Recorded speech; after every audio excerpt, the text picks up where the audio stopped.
Assalamualaikum warahmatullahi wabarakatuh. Puji syukur kita panjatkan kepada Allah Subhanahu wa Ta'ala yang mana telah memberikan kita semua nikmat yang berupa kesehatan. Salawat serta salam tak lupa mari kita junjung tinggi kepada baginda Nabi Agung Nabi Muhammad SAW yang akan memberikan kita syafaat di hari akhir nanti. Yang saya hormati Bapak dosen pembimbing Bapak Ahmad Ninal Muna Kifidil Ula SPDI MPD. Pertama, perkenalkan saya Galang Canggi Satrio dengan NIM 2021-11447 program studi manajemen kelas I. Di sini saya akan menjelaskan sedikit tentang syariah dan fikih. Dalam kehidupan sehari-hari, syariah sangat berkaitan erat dengan ilmu fikih.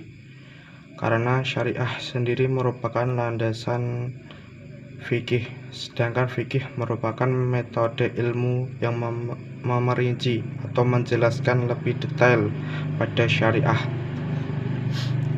Syariah itu sendiri secara istilah dapat diartikan sebagai suatu sistem atau aturan yang mengatur hidup suatu manusia.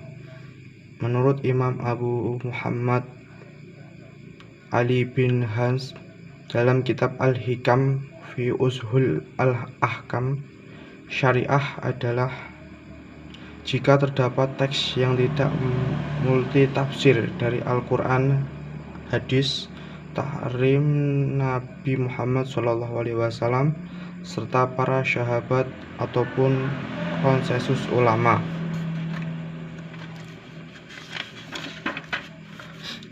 Artinya, syariah dapat bersumber dari hal-hal tersebut yang dapat diaplikasikan secara langsung, semisal perintah sholat atau hal-hal yang menyangkut akidah, muamalah, ibadah, dan akhlak. Allah Subhanahu wa Ta'ala berfirman dalam Al-Quran surat Al-Ma'idah ayat 48 yang berbunyi, likulli ja'alna minkum syura'atan wa mihaja, yang artinya, untuk tiap-tiap umat di antara kamu, kami berikan aturan dan jalan yang terang. Selanjutnya, fikih. Konteks fikih menurut Imam Abu Hasan Al-Hamidi dalam kitab Al-Ihkam fi Usul Al-Ahkam menjelaskan, fikih merupakan pengetahuan tentang hukum-hukum syariah yang didapat dalam dalil-dalil terperinci. Fikih sejatinya merupakan suatu metode ilmu yang menghasilkan kesepakatan hukum berdasarkan metode konsensus ulama yang merujuk pada dalil Al-Quran maupun hadis. Karena didapat melalui proses konsensus itu, maka tak heran setiap hukum yang dilahirkan dari sebuah ijtihad ulama tak selamanya seragam. Untuk itu, maka makna dan pengertian syariah dalam penerapannya dibatasi dengan meliputi ilmu fikih dan ilmu usul fikih. Keduanya tak lepas dari 4 bidang pembahasan jika diklasifikasikan dalam mazhab Imam Syafi'i, antara lain ibadah, muamalah, uqubah, dan munakohah. Untuk itu, hukum syariah dengan ilmu fikih di Indonesia saling berkaitan. Apalagi masyarakat Muslim Indonesia mayoritas menganut mazhab Syafi'i, sehingga penerapan keduanya sangat dibutuhkan. Sholat, puasa, zakat, haji merupakan perintah yang secara syariah diatur dengan jelas. Fikih dan syariah bukanlah dua hal yang sama sekali tidak terkait. Namun, keduanya baik fikih dan syariah ternyata memiliki hubungan sebab akibat, serta hubungan antara keumuman dan kekhususan Ada beberapa hubungan dan perbedaan fikih dan syariah. Yang pertama, syariah sifatnya lebih umum karena mencakup akidah, perbuatan, dan akhlak manusia, sedangkan fikih hanya berlaku pada amaliyah perbuatan manusia saja. Yang kedua, syariah bersifat absolut karena hakikat syariah itu diterima begitu saja sesuai dengan apa yang dijelaskan oleh Allah. Sedangkan fikih tidak memiliki absolut semacam itu karena merupakan temuan dari ijtihad masing-masing mujtahid. Yang ketiga, syariah menggunakan bahasa yang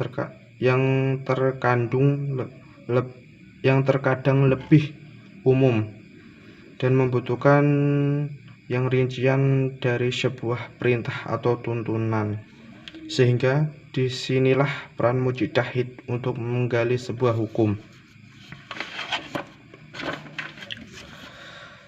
Sebagai dua hal yang saling berkaitan namun memiliki perbedaan, fikih dan syariah seringkali diartikan sama meskipun sebetulnya pada kenyataannya berbeda. Contoh nyata dari istilah fikih dan syariah dapat kita lihat dalam hal perintah untuk sholat yang terdapat di Al-Quran serta teks hadis yang menjelaskan tentang tata cara sholat Nabi Muhammad SAW. Kewajiban sholat adalah syariah yang dijelaskan nas Quran, sedangkan teknis pelaksanaannya dijelaskan oleh teks hadis yang bervariasi dan dipahami berbeda oleh kalangan mujtahid. Misalnya terkait kesunahan qunut dan letak sujud syahwi. Ada hadis yang menyebutkan qunut, ada hadis yang tidak menyebutkan qunut, sehingga akhirnya ulama pun berbeda pendapat terkait kesunahan qunut. Sekian penjelasan sedikit tentang syariah dan fikih dari saya. Bila ada salah-salah kata, saya mohon maaf. Billahi taufiq wal hidayah. Wassalamualaikum warahmatullahi wabarakatuh.